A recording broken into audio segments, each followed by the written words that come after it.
Hello students, मैं कपिल कुमार शर्मा एक बार फिर आप लोगों के सामने एक नई वीडियो लेकर आया हूं और ये वीडियो भी मेरी क्लास 10th के स्टूडेंट्स के लिए है।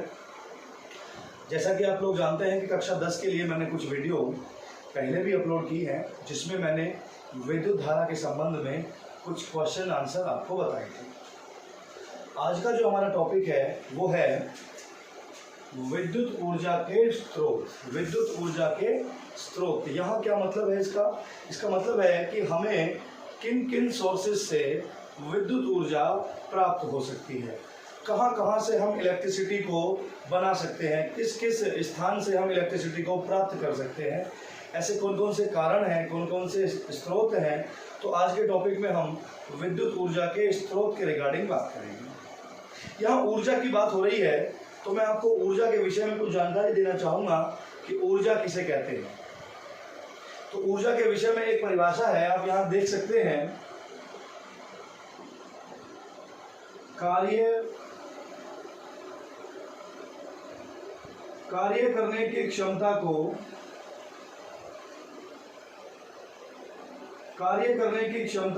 क्या कहते हैं? कार्य करने की क्षमता को ऊर्जा कहते हैं। कार्य करने की क्षमता को ऊर्जा कहते हैं। और ऊर्जा के संबंध में कुछ और बात भी है कि ऊर्जा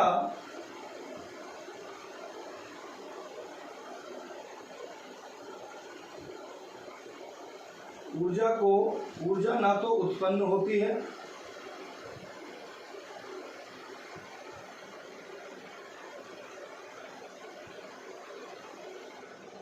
और ना ही नष्ट होती है।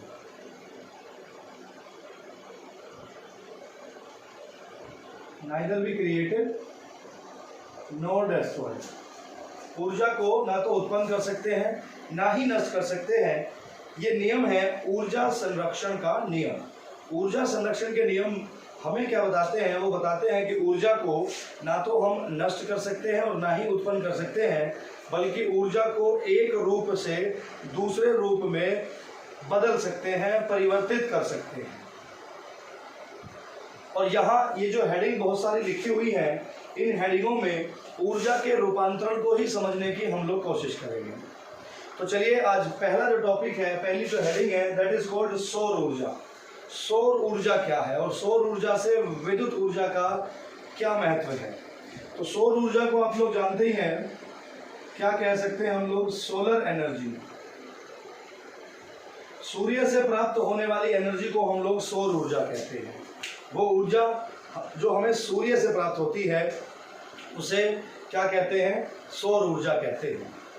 तो सौर ऊर्जा से अधिकांश जो उपग्रह होते हैं, जो हम कृत्रिम उपग्रह अंतरिक्ष में भेजते हैं, तो अंतरिक्ष में भेजे गए उपग्रहों को जो विद्युत धारा प्राप्त होती है वो किसके द्वारा प्राप्त होती है? वो सूर्य के द्वारा प्राप्त होती है। अर्थात किसके द्वारा प्राप्त होती है? सौर ऊर्जा के द्वारा प्राप्त होती है। इन पॉइंट्सों को आप लोग लिख सकते हैं, आसानी से नोट कर सकते हैं ध्यान से।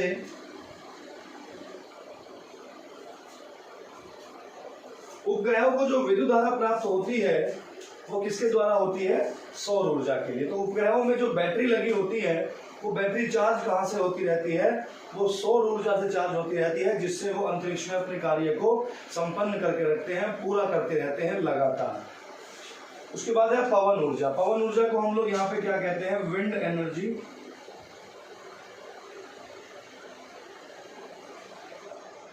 पवन ऊर्जा को क्या कहते हैं? विंड ऊर्जा कहते हैं। आप लोग जानते हैं कि पवन में या हवा में गतिज ऊर्जा पाई जाती है। हवा एक स्थान से दूसरे स्थान तक लगातार गति करती रहती है, तो हम कह सकते हैं कि पवन में या हवा में गतिज ऊर्जा पाई जाती है। इस गतिज ऊर्जा के कारण ही हम पवन चक्कियों का उपयोग करते हैं। पवन चक्की एक ऐसा यंत्र है, एक ऐसा साधन है जिससे हम लोग हवा को या पवन को किसमें परिवर्तित कर देते हैं? विद्युत ऊर्जा परिवर्तित कर देते हैं। लेकिन साधन कैसा है?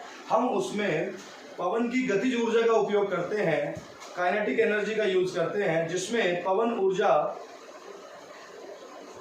पवन चक्की की जो ब्लेड होते हैं उन पर जाकर टकराती है, जिससे वो ब्लेड लगातार घूमने लगते हैं। उन पवन ऊर्जा के या पवन चक्की के ब्लेडों के घूमने की वजह से नीचे रखे गए अल्टरनेटर में एक प्रकार का मूवमेंट होता है, उनमें भी गतिज ऊर्जा आती है, अर्थात वो घूमने लगते हैं, जिसके घूमने से क्या उत्पन्न होती है, जिसके घूमने से विद्युत धारा उत्पन्न होती है। ये समझने की कोशिश करिएगा कि गतिज ऊर्जा से हम किस में परिवर्तन कर रहे हैं, गतिज ऊर्जा से विद्युत ऊर्जा में ऊर्जा का रूपांतरण हो रहा है। पवन में कौन सी ऊर्जा पाई जा रही है, गतिज ऊर्जा, और गतिज ऊर्जा को हम किस में कन्वर्ट कर रहे हैं, विद्युत ऊर्जा में। अगली जो हेडिंग है दैट इज कॉल्ड जल ऊर्जा, इसे कह सकते हैं वाटर एनर्जी। वाटर एनर्जी, जल में भी क्या पाई जाती है, गतिज ऊर्जा पाई जाती है, क्योंकि जल एक स्थान से दूसरे स्थान तक लगातार क्या होता रहता है, फ्लो होता रहता है, उसके अंदर क्या पाई जाती है, गतिज ऊर्जा पाई जाती है। उस गतिज ऊर्जा का उपयोग ही हम विद्युत धारा उत्पन्न करने में करते हैं। इसके लिए नदियों पर, बड़ी बड़ी नदियों पर बांध बना दिए जाते हैं, और बांध बनने की वजह से पानी रुक जाता है, स्थितिज ऊर्जा हो जाती है, और उस रुके हुए पानी को हम ऊंचाई से नीचे की तरफ गिराते हैं, और नीचे रखे गए टरबाइन पानी की गतिज ऊर्जा से या पानी के गिरने की वजह से लगातार क्या होते रहते हैं, घूमने लगते हैं, और उनके घूमने के कारण ही क्या उत्पन्न हो जाती है, विद्युत धारा उत्पन्न हो जाती है।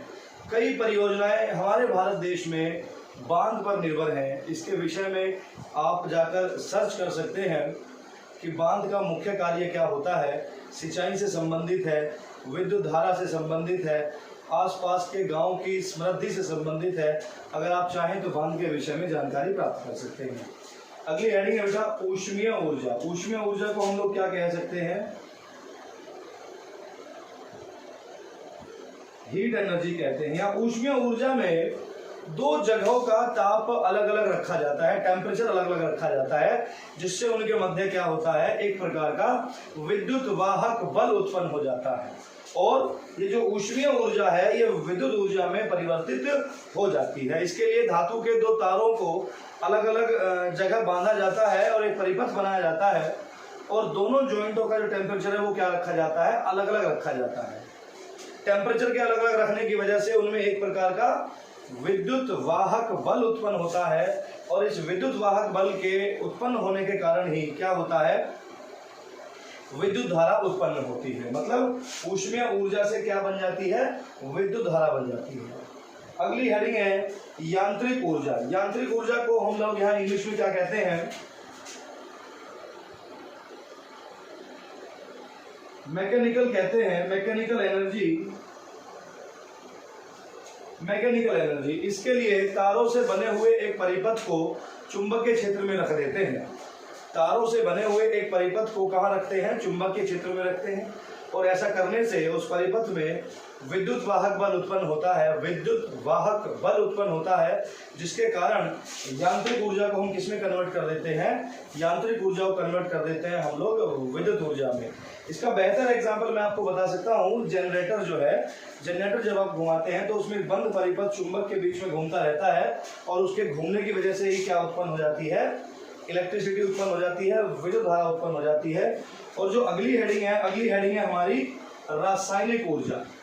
रासायनिक ऊर्जा का जो बेहतर एग्जाम्पल है, आपके घर पे रखे हुए इन्वर्टर की बैटरी, शुष्क सेल, लैक्लांसे सेल, इस प्रकार की जो सेल हैं जिसमें रासायनिक ऊर्जा के द्वारा या रासायनिक क्रिया के द्वारा हम क्या उत्पन्न करते हैं, विद्युत धारा उत्पन्न करते हैं। जैसे आपके घर पे रखी हुई जो बैटरी है, उसके अंदर जो भरा हुआ तेजाब है, जो H2SO4 है या जो अम्ल है, उसमें या उसके द्वारा रासायनिक क्रिया करके हम लोग क्या प्राप्त करते हैं, बाद में विद्युत धारा प्राप्त करते हैं। और वो एग्जाम्पल किसका है, रासायनिक ऊर्जा का है। इसका एग्जाम्पल बताया मैंने, घर पे रखे हुए बैटरी, लेक्लांसे सेल, शुष्क सेल आदि।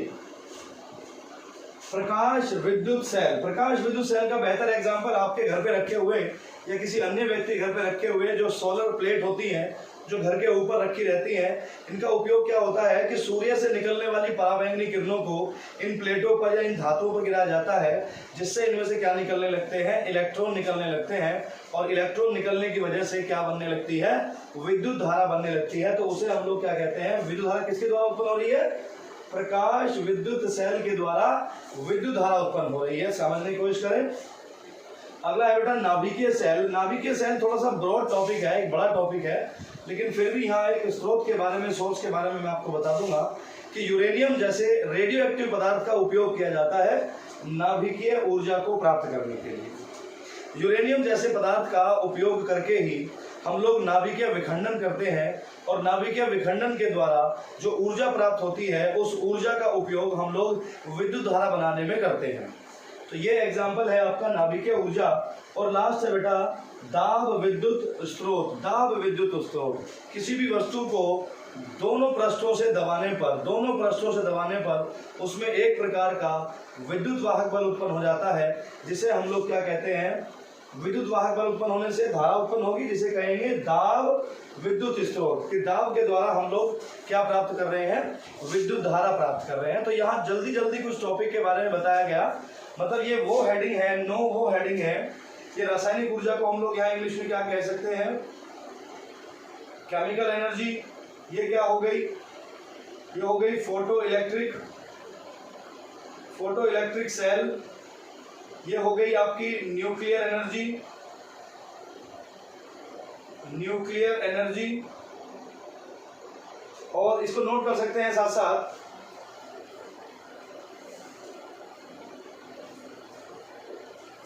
और इसे कह सकते हैं पीजो इलेक्ट्रिक